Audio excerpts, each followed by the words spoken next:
What's up, everybody? You're about to meet Hapa Joe. He's a rare fruit explorer. He's like the Indiana Jones of rare fruit. He goes to some of the most deepest, most remote parts of South America and brings back rare fruit seeds and makes them available to the public. It's at his website. I'm going to put his website down here and also in the description of the video. And you guys, I hope you guys can support this guy because he's also a conservationist. He finds rare fruit species that are threatened by deforestation. So in parts of Brazil where he goes, if he didn't go in there with his friends, there is high chances that that rare fruit species that he found could have been gone forever because there's rapid deforestation going on in some of the parts of the world that he goes to, like Brazil. So he's doing important work saving some of these rare fruit species and making them available to the public. He's a fascinating person. I got the chance to interview him. I went to his house and he was giving a tour of his house. He has really cool stuff. That video is coming up too. But this is the interview part where I got to ask him questions. So enjoy the interview. Give me a like, subscribe. Let's go to the interview. I'm here with Hapa Joe. This guy is amazing. He's the Indiana Jones of rare fruit. He goes down to South America and searches for rare fruit and seeds and brings them back to US, makes them available to folks. Fascinating person. We're gonna talk to him today. Joe, thank you for your time. Thank you for having me here. Thanks. This is a great experience. So let's get started. Joe, what got you into collecting rare fruits and seeds? I mean, probably like a lot of everybody. I watched YouTube and the Weird Fruit Explorer. Yeah. I think he's the first guy who was like, Yeah. you know that I get surfing, and going to South America and to Central America. The fruit that got me most interested was a cherimoya. Cherimoya. So driving down the road, and my surf guy pulls over and gets a cherimoya and he throws it back to me, and I'm like, what is this thing? It's like pretty cool, and I take a bite and I was going, what the heck is this? This is like the best. I swear. And to be honest, cherimoya is probably one of my favorite fruit to this day. Yeah.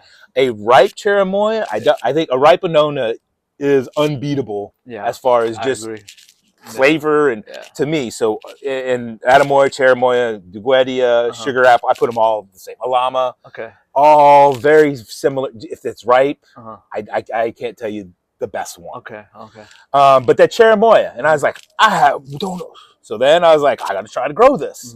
So I brought it back and then tried to grow it, and I didn't really have success. So you try to grow things, and then started researching a little bit more, and then I remembered a fruit from my childhood, which also is loquat. So there's a tree down the road, and I saw it, and I was like, oh, that's cool. And I tasted it, and it didn't taste like the one from my childhood. So trying to find a loquat that tasted like one from my childhood, because I was like, there's got to be, because it looks exactly as juice, but it's just not the same. So trying to find that, and then trying to get to cherimoyas, and then being a biology teacher. So I'm a teacher. I've been teaching middle school and high school biology and math for all my life. And then so that kind of sparked it, and then COVID hit. And then once COVID hit, boy, we all had a lot of free time on our hands, and I did the whole victory garden, and really you could see, figs that really started to become, and then dragon fruit started, and I really started to like the fruits, and then I got into the rare fruits. And it's an interesting community, and again, the collector part of the brain wants everything. But also, you can see that we have so much that we don't know about in America, just because of just the way our supermarkets and everything is set up. We're set up for high shelf life food, for shipping, and we miss out on some of the texture, the flavors of our childhood. And then my mom, being Asian, would always have weird fruits, and and we would always have a lot of canned lychees and longans, and I would have that as a dessert. My friends would be like, what the heck is that? Like, oh, wow, it tastes good to me. And then, and then so I always had that. And then once COVID hit, then I started to get into it, and I wanted to grow it. The Weird Fruit Explorer got me really hooked on garcinias. Like I wanted to grow, and then purple mangosteen we could find here in Los Angeles. Ate those. I was like, gotta grow this. Very expensive. Yep. Grow your own. Exactly. And then it seemed like, and then eventually, if you're in this fruit world, you come across a couple books that kind of steer where you go. And Frutas no Brazil, Yeah. right? So that's the one, and you kind of go through that book, and you kind of, Yeah. I want that, I want that, I Yeah. want that, and then you try Yeah. to find seeds, Mhm. and that's where the challenge comes, because Brazil has a biopiracy Mhm. law, Mhm. so there's a lot of issues with getting seeds out and into Brazil. Mhm. So during COVID, it was very, very difficult to find good seed sources, and people were wanting it. You can see that there is a good market for it. Yeah. And there's a friend of mine. I mean, people know him, Salami. He's the seed hunter, and he was doing pretty good, making some money on some seed sales. Yeah. And so I wanted to go and meet him, and just I didn't really want to get into the seed business. I wanted to go and try fruit. And I still don't want to be in the seed business. I want to go and try fruit and grow seedlings and sell that to the community. Yeah. But the bottleneck is the seeds and the sourcing of the seeds and finding of the seeds. Okay. And so I went down and I spent some time with him, and we putzed around, went on a couple expeditions. And I went back home and I was like, maybe I should try this on my own. Let me see if I could do this. So then I went to Quitos, and I hired a guide. Quitos is in Peru? Peru. Okay. So I hired a guy named Percy. What's up, Percy? He's my buddy. Percy Yacomina. And he gives you a truly Amazonian experience where you sleep literally with families that have nothing but the house they have. Yeah. I mean, it's insane. So I have a video on my YouTube where we pull up, and the family, they live in an Amazon flooded plain. So 4 months out of the year, it's completely flooded. It's still flooded. And so they have to build the chicken coop up off the ground. Right. However, when you build the chicken coop off the ground, that is a great target for anacondas. So once a week, they hear the chicken squawking in the middle of the night. They have to go out there with a machete and fight off an anaconda to keep their chickens alive. Wow. So this is the kind of life, Yeah. And so I'm sleeping in a room with chickens and chicks, and grandma's there and grandpa's there, and kids everywhere. We're just sleeping amongst everybody. Yeah. And that's wow. Okay. So that was eye-opening. Yeah. To number one, see that people live happy lives like that. Yeah. Completely happy lives. Like they look, they don't know any better, maybe, but they just seem like super happy. Like everything, all their needs were met, and all their family was there. So what else would they need? Yes. Would they like to have electricity all the time? Sure. Would they like to have rain? Sure. No. And then from there, I went and flew down to Tambopata, Lake Tambopata, and hired another guide, and we stayed in like a reserve cottage. And then there we kind of hiked around and boated around and looked for food, and he knew what I was trying to do. We were like kind of looking for jungle snacks and food. And then flew back to my exporter in Peru. And then that was the first seed drop. And I had some pretty interesting seeds that people were really interested in, some things that I never even heard of before. Some people never heard of before. And it took a while to identify things. And it was my first kind of real experience on my own. Didn't know about pricing. So just kind of tried. Okay, let's just try and see what happens. Made some money enough to try again. So then went to Colombia. And went into the Tacuna community. Hired a couple indigenous guides, found a really good contact down there who hooked me up with the right people. And I would go and stay one night with each community. And in Colombia, they have a really cool thing called the Chagra. So these communities are, I don't know, they're not all related, but they're like communities of people that come to live together, but they get forced between the different countries. So at some point, that area has been owned by Brazil, Peru, or Colombia. And they get kicked around. So they all speak a little bit of Spanish, they all speak a little bit of Portuguese, and they all speak Tacuna. But that area, they get moved around and kind of pushed. And also the Amazon changes, so they get pushed around.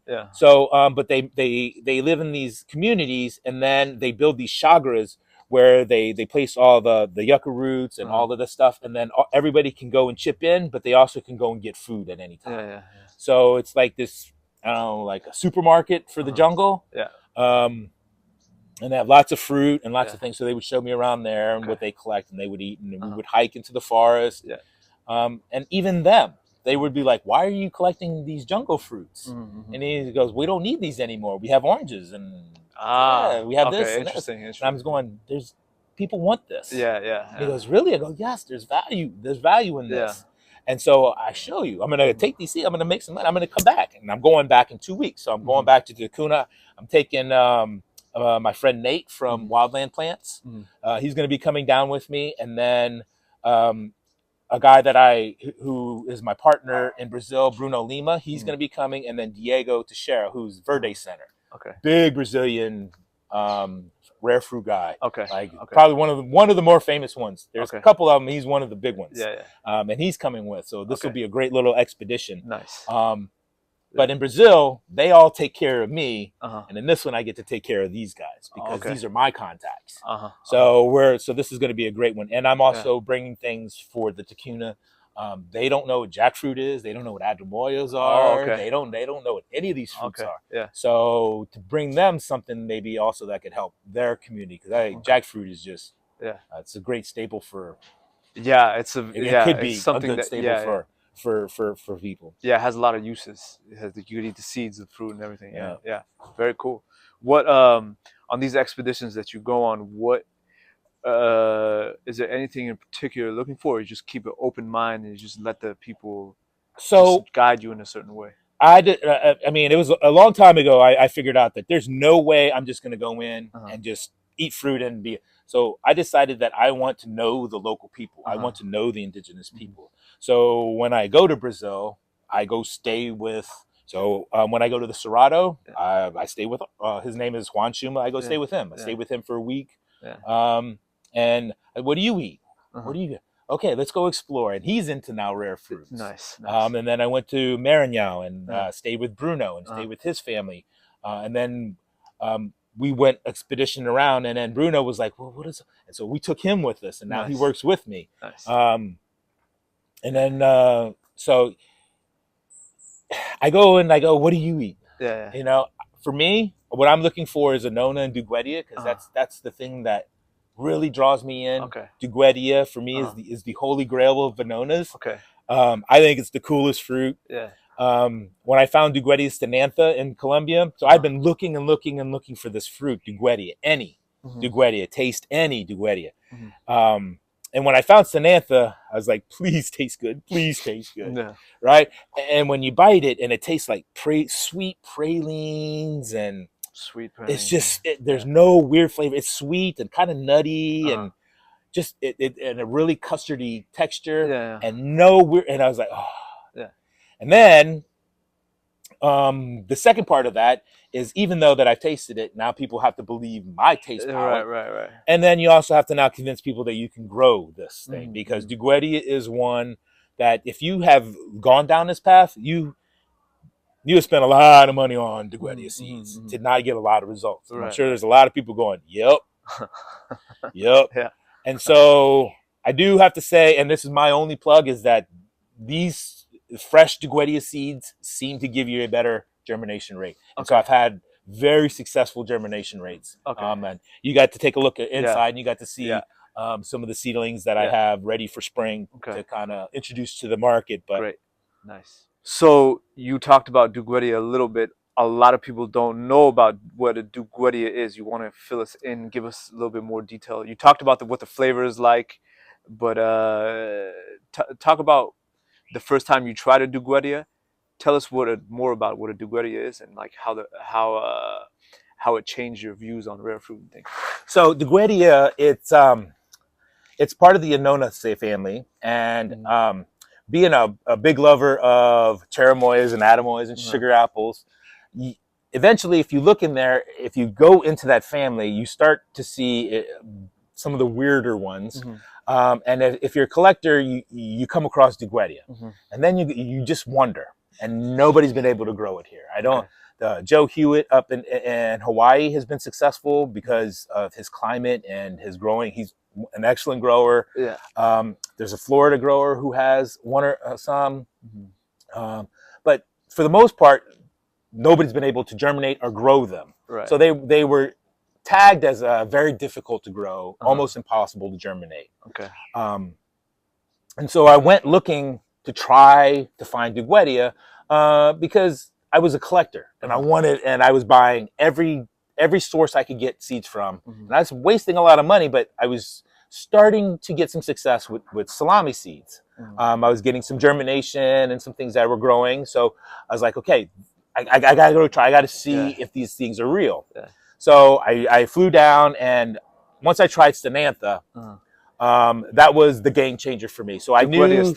So Duguetia Stenantha. So once I tried that one out of Colombia, I knew that the flavors were good. Because I had tried some Annonas before, like Annona cacans. Some off flavors, you know. Crassiflora, you're either going to really like it or really don't like it. There's an interesting flavor. But Duguetia, it was just good. Like it was just good. And then it's such an interesting, cool looking fruit.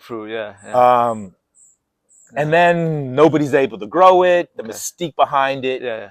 And it's the Holy Grail. I mean, if you ask people, there's another grower, Ylang Lang Tree, good friend of mine, and he's looking at the medicinal properties. And I can tell you that in the indigenous community, almost all the time, Duguetias have some type of medicinal property, whether from the sap or the resin or the fruit.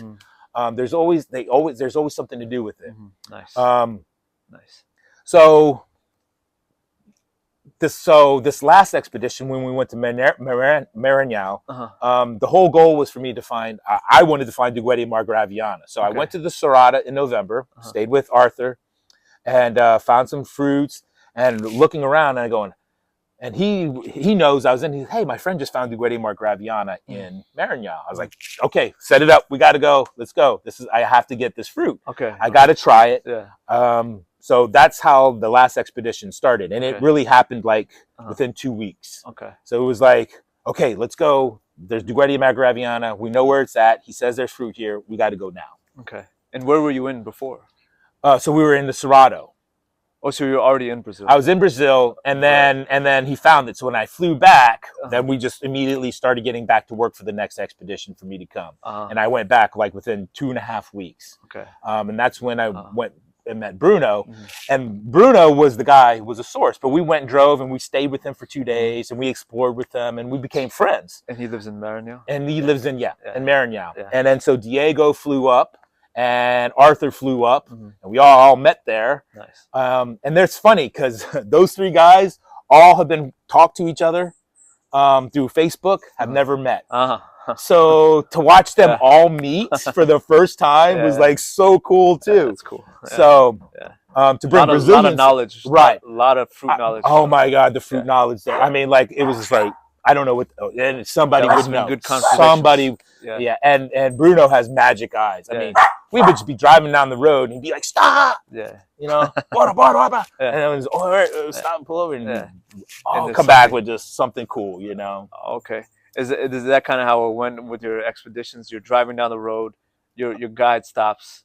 He's like, "I see something," and he goes in there and brings something out of the. It's so part of it. So a part of it is, you know, we would drive, we would meet people, we would have connections. They would tell us, "Hey, go drive this road, take a left here, park there, and then walk down this road." And we'd go there, and then we get there, and then, you know, Arthur was great at this. He just talks to everybody. He just loves people and talking to indigenous. And the older you are, the more he wants to talk to you. He's just that dude. Nice. And just always finding out information. And so we always had some place to go. It was always, we were always chasing something, but we were always, everywhere we drove, we had 4 eyes, you know, 4 sets of eyes. So we were always looking. And, you know, for 2 of them, I think Diego has done stuff like this before, but for Bruno and Arthur, they'd never done this. So they were just like little kids.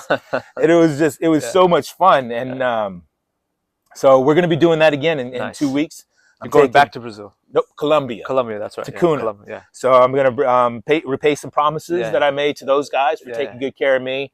And then Diego's also a good YouTuber and video. And I want to take care of the people, those guides. They're amazing people. I'm not good at YouTube. I'm not video, and Uh-huh. so I'm really happy you are. Thank you, man. And I'm really So thanks for coming out and Sure, man. spreading my story. Yeah. But did you find standouts of like more common fruits like mango, avocado, or citrus, or pineapples, these kind of things? Were there any standouts for you?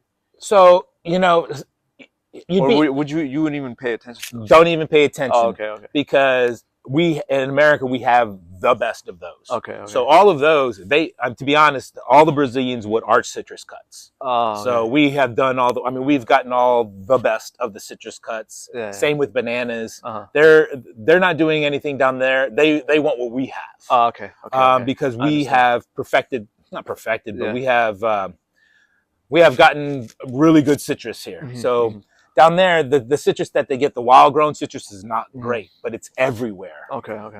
There's a lot of lemons, oranges, or variations of lemons, oranges, or limes. Yeah. There's a green lime down there that has an orange inside. But it tastes just like a lime. Okay. And then also, citrus. Yeah. Okay. Gotcha. Wild pineapples, I've never had a good wild pineapple. So some of those things, my saying is, as the rare fruit collector, you're looking for stuff that fruit you can't buy in the supermarket. So I told my wife, as we got into this, if we can buy the fruit readily in the supermarket, I'm not going to grow it. So we started to cut down banana trees, and nothing against banana growers, but the apple manzano banana, it's really good. Is it that much better than the regular banana that now I have to take a whole corner up, and now I got to worry about pups coming up and continuing. So, to each their own. If you're a banana, grow them, because they are way better.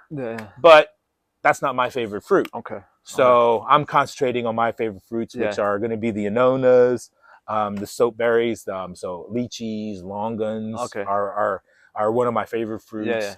And then I'm really looking, to be honest, for fruits that can grow in Southern California. I mean, my wife is not going to let me leave this area anytime soon. So I got to figure out how to grow some fruit around here. So Yang Mai is now on my list, and you can see my dragon fruit and figs. I mean, dragon fruit and figs, they're really underrated fruit. I mean, they really are underrated fruit. And then we can add, the lychees along, and then you don't know what else, because I cold tested a bunch of Buriba seedlings from the Amazon, made it through flying colors. Nice. So I do a lot of testing in cold. I can tell you right now, Haranya will not make it.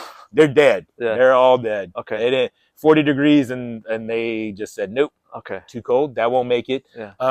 Some Theobromas will. Theobroma Southern Cannons, they're all dead. But I have Theobroma Cacao that made it. So that's part of it. Let's expand on that. What in your experience so far of the rare fruits and seeds you bring back, which ones do you think have the most promise to grow here in our climate here in Southern California? Ooh, I think it seems to me like the Eugenias, the Plinias, and the Puterias seem to do pretty okay in our climate. Okay. So the Myrtaceae family and the Sapotaceae family, I think, have a little bit better chance. But within those groups, you're going to have, I have yet to grow in an ABU that can withstand our winters. Maybe there's one out there. I haven't found one. I haven't found one yet. I've tried every year. So it's good fruit. But we also, we have some, we have chrysophyllums. We have the star apples that have a similar taste flavor. And I know somebody's going to yell at me for saying ABU and star. But again, you're not getting a whole different flavor profile. They're all kind of sweet with that flavor profile. But yeah, there's got to be. I know star apples will grow here. You got to figure out what we can, and then unfortunately, we are going through global warming, so you never know what's going to happen there. You just, it's always worth trying growing something. You never know what can happen. I've heard countless times people will tell me you cannot grow such and such here, but then when I try it, you absolutely can grow such and such here. Exactly right. You show me the Hapa Joe has a cacao plant and back there, it's growing fine. He's growing cacao here in Southern California. That's just an example of what's possible out here. Okay. Okay. So let's go back to seed hunting. Mhm. What are like the biological hotspots that you can go and you can find some excellent varieties out there? So it really is. It is. Every biome has its own little secret spots, and again, I'm not gonna go and just drive around and find them. You have to go find the local knowledge, and fortunately for me, I have some biology connections, that I have some research that I can go to, and some things that I can pull off the internet. But for the most part, you got to know where you're going and what you're looking for. I did.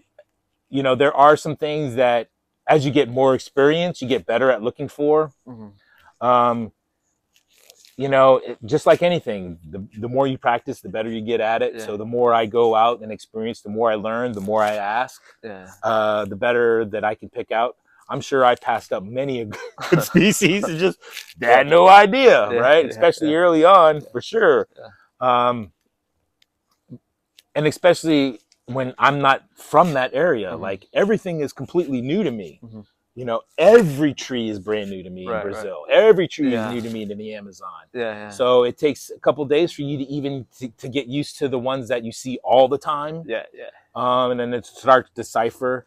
But it really is. Every community has a hotspot. Every community is biodiverse. As long as we're not cutting it down. Every trail I've gone on, there's been fruits along it, something edible. Wow. Nice. It's just, in Brazil, nothing's rare. It's just hard to get back. It's just hard to find. It's just hard to go and get and clean. And, in Brazil, it's not a third world country. It's a modern country. People have like jobs. There's not a lot of fruit hunters out there. If you look at the fruit hunters in the world, I think Salami, who's taking a little bit of a break right now, and then you got Salvador, who just does Brasilia. You got Bruno, who now is my partner. A couple of people in the northern Brazil, but I don't know of anybody else going out and trying to find. Joe Simcox, I think he does some stuff, but there's not a lot of people trying to go out. There's a lot of people who want people to go and get them seeds. I can't tell you how my email is like, can you get this? Can you get this? I'm like, that's Southeast Asia. That's Thailand. That's India. And again, Brazil, I don't just focus on South America. It's just easy because of our proximity, and the connections that I have made. It's like now I'm getting, I turn down a lot. I turn down seed offers. Like I don't buy seeds from Brazil. I work with Bruno, and I work with another guy named Joao. I buy seeds from him, but he's the only one. And then everybody else is a trade or an exchange situation, or some type of work. Bring me along, and I'll bring. It's because I don't want the money to be the part of it. And now I have, and now it's starting to go into fruition. Going to these remote areas and searching for seeds and fruits. Have you had any close encounters with animals? I remember before this, you were mentioning anacondas going. I've never been. Seen anything? Have you gotten close to anything? Has there been any dangerous situation where you're like, I put my hand somewhere where I shouldn't have put it? No, I mean. No, it's been pretty good. I mean, I've been pretty lucky. I've seen crocodiles. I've seen, caiman. I've seen the anaconda swimming, but I've never felt in danger. There are times when you feel like when you're walking through the jungle, you feel like something's watching you, and you get creepy crawlies. And again, I don't need to go out at night, so that's when the jungle's dangerous. That's when So at nighttime, I'm in the mosquito net inside. I mean, one of the big parts draw to me was, because I was a biology teacher, is the conservation part. And I don't know, we wanted to talk about it a little bit. Bring that up. you hear about deforestation and you hear about clearing of the rainforest. It wasn't really until this last trip that I actually saw it firsthand. Yeah. So we're looking for Hapa Joe, Duguetia margraviana, a known site, and we're walking with Bruno, and there's a bulldozer just clearing the field. Yeah. Clearing the field, and the only thing they didn't clear were these huge palm trees, Myrtaceae, flexuoso trees, which are protected. They're not allowed to. Yeah. But they were clearing everything else, and I asked Bruno, I was like, what are they doing? He's like, oh, for cattle, cattle grazing. I was like, that make you upset? He goes, and looked at me like, why would it make me upset? You know, and I'm like, okay, dumb American Western culture, think the world revolves around you. Yeah, he doesn't. They don't understand what's going globally because they don't have that in their culture. Global warming is not a thing that's prevalent on their minds. They're worried about eating today and their food. So he looked at me, he goes, no, his family bought the land, they can cattle graze. He didn't understand. And so as the trip was going, I would mention to guys, I go, if we cleared that, how many of the best Duguetia ever could have been in there? Right. Or what about the best tasting Eugenia that we've never discovered? What if that was in there? And he kind of would look at me and he'd going, you kind of make a point. I understand when you make a point. And all I was trying to do is, I wasn't trying to tell them that, what they're doing is wrong. I'm just trying to say that there's value maybe in not clear cutting. Yeah, definitely. And maybe just to spread that message a little bit more. Because again, we're a big meat-eating American society, so no way I'm going to go down there and tell them what they get. I mean, that's just silly, right? But maybe if you gave them value in those forests, maybe they think twice, or a way to preserve it a little bit more. Because the thing that kind of disturbed me a little bit more was they protect all those palm trees, but if you drive down a little bit down the road, all of a sudden you see a neglected cow pasture that is turned into nothing but palm trees. And then you have this huge monoculture of nothing but these palm trees, and then nothing else is going to grow there. So we clear cut biodiverse area. We left the palm trees. We let cows eat. We don't want the cows anymore. And now we have palm trees. Okay, so it's like a rapidly changing environment down there, and people don't think like us in the first world here in the U.S. We're all thinking about conservation. We don't want the rainforest cut down. But there, you said they're just trying to eat for the day. They're trying to eat. They're trying to make a living. They're trying to make a living, and you try. And Brazil is not a third world country. Do not get me wrong. It is a built-up modern country, but there are very, very poor areas. Parts, even more so than American poor. I mean, you don't have a job there's nothing. So to tell them, hey, don't cut that down, that could feed your family. Well, it doesn't make sense to them. That doesn't make sense to them. And again, they don't see they're not the big, they don't think of the big picture. Right. And then rightfully so, because that's their community. They should be.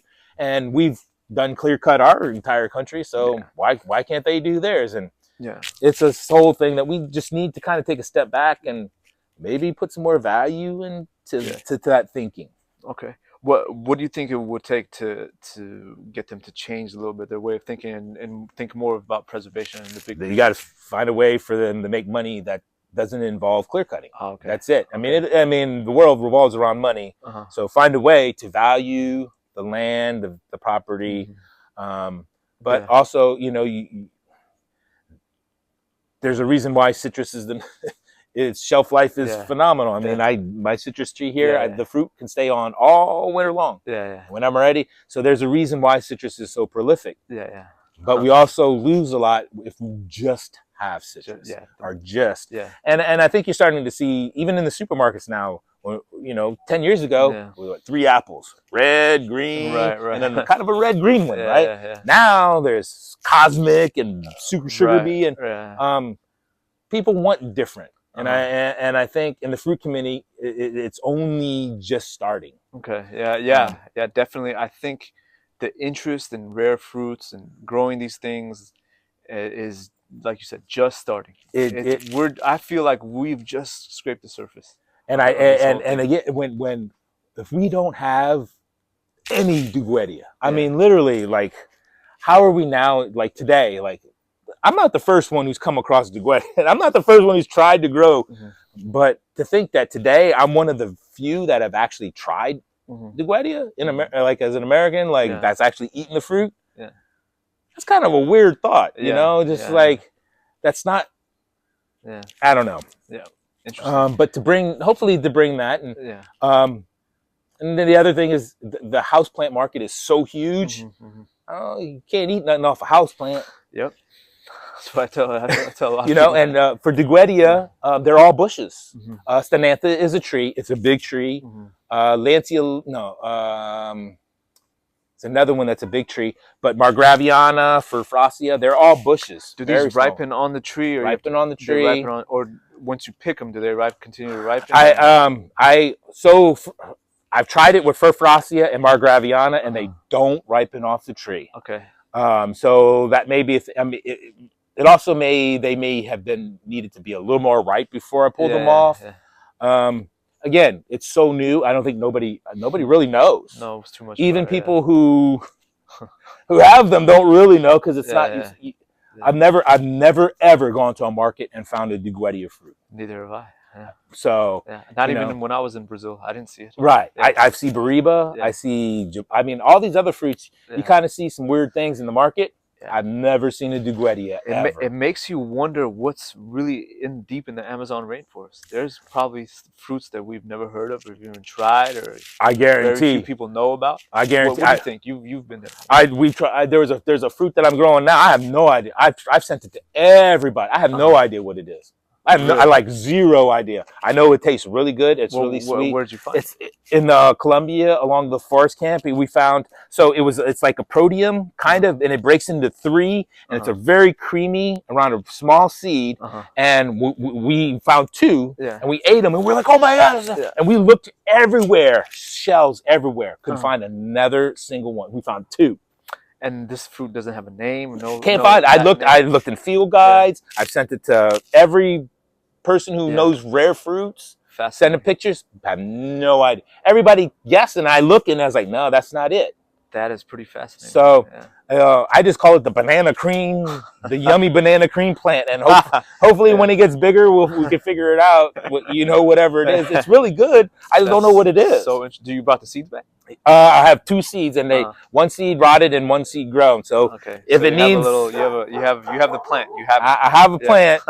If it needs 2, that's out of luck. But I'll be going back to 2. You never know, because and then what other people do. The other thing that kind of frustrates me about the seed is they also don't understand that the Amazon, sure, there's fruit all year round, absolutely, but in the Amazon, the fruit there lasts 3 weeks, and then it's a different fruit. Interesting. So if I go, like I'm going to go in January, I'm not going to get any of the same things that I did when I went in April last year.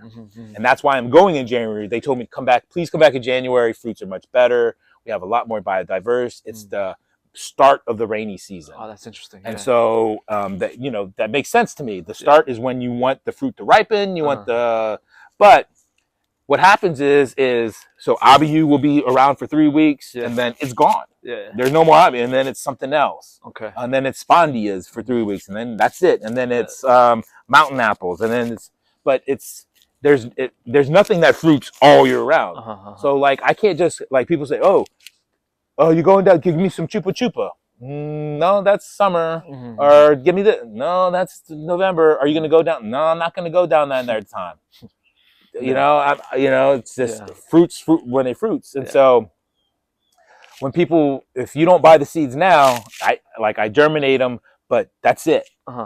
Like the chances of me going back to that same place if it's something rare, I'm not going back and getting those. If I have the seeds or the plants already, I'm not going back there again at the same time, the same place to get the same seeds. You want to go somewhere new. I have to go.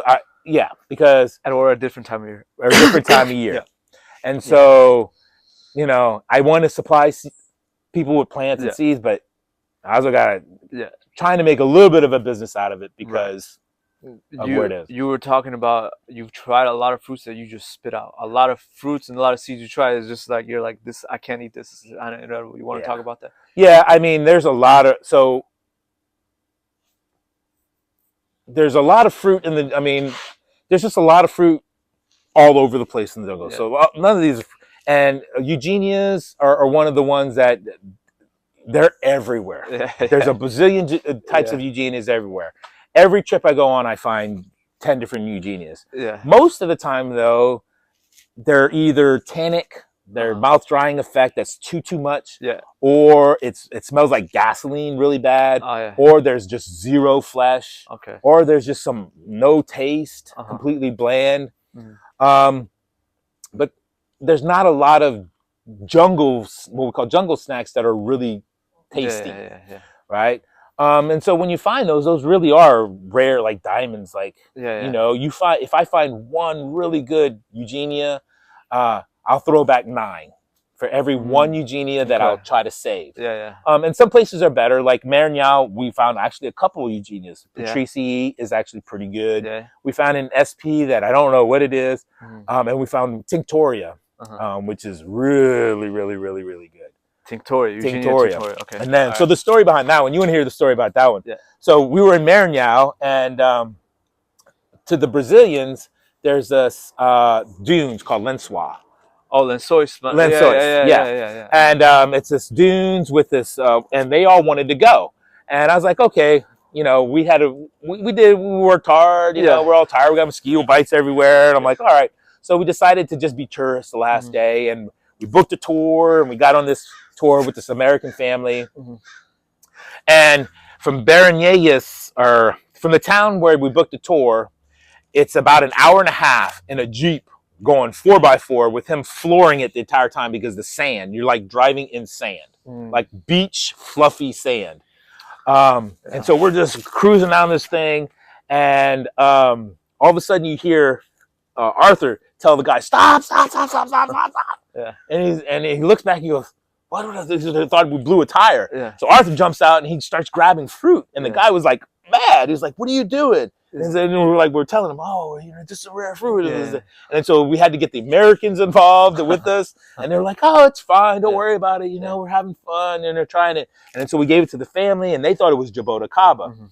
And so we were eating, and we're like, oh my God, this is so good. And we thought it was, and so when we got back, we sent it to Paulo Seri, which is a friend of Diego's, and he was like, no, that's a really rare one. You guys found something really rare. Nice. And so when we looked it up on the map, and we were like, there's no way anybody's ever going to go and get this again, because it's like you have to book a tour to go to Lençol, and then you have to get the tour operator to stop halfway, and you have to find it. Like, I don't even, I didn't see it. Like Arthur told them this, so I didn't actually see it. So, and then, so all that has to happen in order to find this for this particular fruit. That's amazing. And it's it's in the middle of nowhere. Like you're going like, there's no way I'm going to, you're not walking there. Yeah. And that's the Eugenia Tinctoria. Okay. And so we collected as much as we could, as fast as we could, to not bug people. And we feasted. And when we got back, we stayed at a place for lunch, and Arthur was talking to the cooks, and he was showing them the fruit, and they go, oh, why'd you pick that now? Wait 2 more months, and then they get really big. And so he was like, oh my God, Joe, they get really big, and then the locals, they love it. They love this fruit. I'm like, that's awesome. I was like, so that's a great story. And our big thing is we keep talking about it. I keep telling them, just keep giving back. Don't take too much. Just take what we need. Let's keep giving back. Pay the guides. Don't take nothing. Just keep giving, and we will get return. And at the end, they were like, Arthur, he's like, Ushu, Joe, Ushu. They're like, yeah, bro, that's it. That's awesome, man. So that's beautiful, man. Moments like that really make the trip worth it and everything, right? You're like, wow, I just found this super rare thing. It was really seeing those guys meet for the first time, seeing, collecting the fruit. And I mean, I have to pay the bills. So that fruit is going to pay the bills. That's awesome. But that whole experience was just unbelievable. And then the connections that I made even after that. So talking to people who go, I really want that fruit. Thank you for doing this. This is so cool. And then I talk to them about their story. And now I have another connection to Portugal and somebody, you know, and just all over. And it's just like, I think that's that's the fun part for me. Yeah. Selling the seeds is not fun. Packaging, marketing, Oh, yeah. none of that is fun. That is all brutally hard. It is not, and you see my setup. So you've seen how meticulous I am. I clean the seeds, I inspect.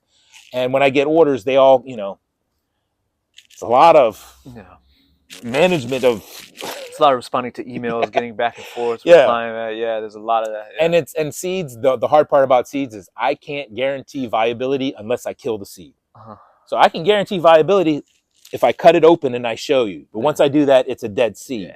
So it takes some trust back and forth. And then some people just, just don't want to deal with that. And so I just, okay, here's your money back. Please don't buy seeds from me no more. And some people are like, oh, I don't have a problem. And then I go, nope, I'm going to get you the seeds that you want. And then they come back over and over again. Nice. So eventually I'm going to build a reputation where, I take care of people. But also these are seeds. Yeah. These are a little bit of a lottery ticket. Yeah. Good chance if you get them from me that I've cleaned them. I've never let them dry out. That they've been in peat moss since I've gotten them. So, and they're completely clean and they've been inspected. There's no bugs. That's the chance. That's what you're going to get. Beyond that, it's a lottery ticket. Some of these things have never been grown here before. Right. Yeah. So you asked me, how do I germinate this? Bro, I don't know. This is the first time I've ever seen the seed. It's a brand new frontier. It's a brand new frontier. Yeah. So you tell me, because if I kill mine, I need to know if yours lives. I need to know what you did. Yeah. So that's I tell people, a lot of that. But luckily for me, I've had some good germination rates. Nice. So I'm starting to figure out things. I'm a science guy.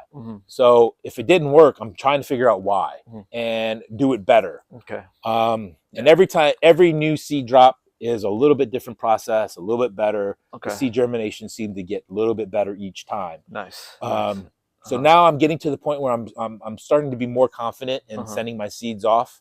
And if you keep them in a nice condition, you have a really good chance of germination. Nice. But I tell people, if you want 100%, wait 3 months, pay the appropriate price for seedlings. The little plants. Right. They're not going to be $5 or $10 per seed. Okay.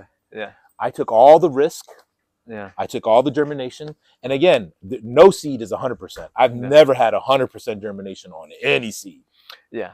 Yeah. Seeds are like children. They're like, some kids become astronauts and doctors. Other kids become, I don't know, criminals, you want to say? Right. And some just, some just don't even, some just die for no reason. Yeah. I get at least, and especially tropical fruit seeds, at least 23% rotting. Yeah.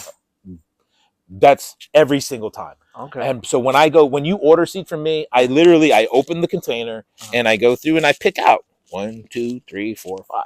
Yeah. Right. And then so I'm looking at the seed, and sometimes I mess up and I send a bad seed or two, and hopefully you send me a picture and I'll send you a new seed or ask you to send it back. Just so I know what's going on. Yeah.